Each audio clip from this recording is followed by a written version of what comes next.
The United States consumes 25% of the world's apparel, and its demand is growing.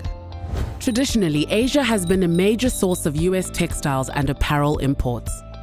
But as Asia becomes more expensive, the US is increasingly looking to Africa. The main reason, importers in the US can save up to 35% under the African Growth and Opportunity Act, or AGOA for short.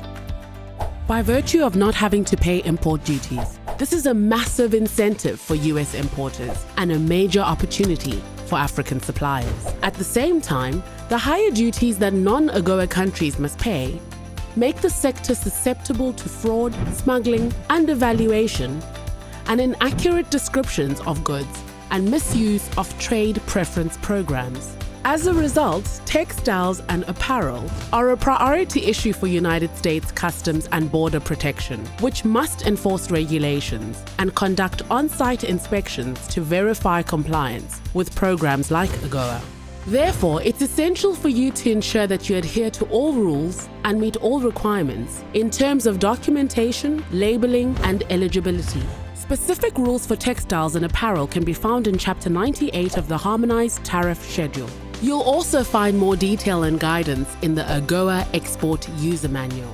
Among the most important rules, every shipment must have a textile certificate of origin issued by the origin country's revenue authority.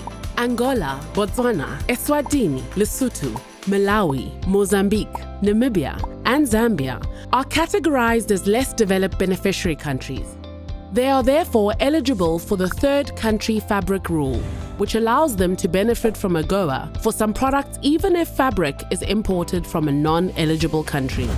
Additionally, your invoice must state the proper classification and correct item number of goods, according to the Harmonized Tariff Schedule.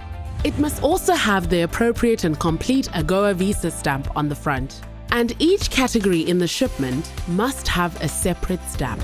Textile and apparel products also need to have labels indicating the fiber content and care instructions.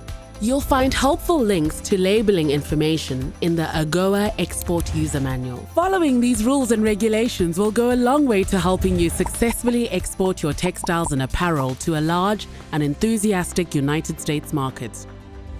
I export about 50 to 60% of my business to the USA. It's definitely a growing market. Because Champal is a leather product and we use exotic skins, we need to actually have certain documentation in place in order to export to the USA.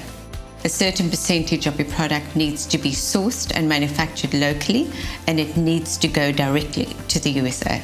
I don't think I'd be exporting as much as I do without the AGOA duty-free benefits. It makes our product more affordable to the USA buyer, and Champal is more competitive in that market.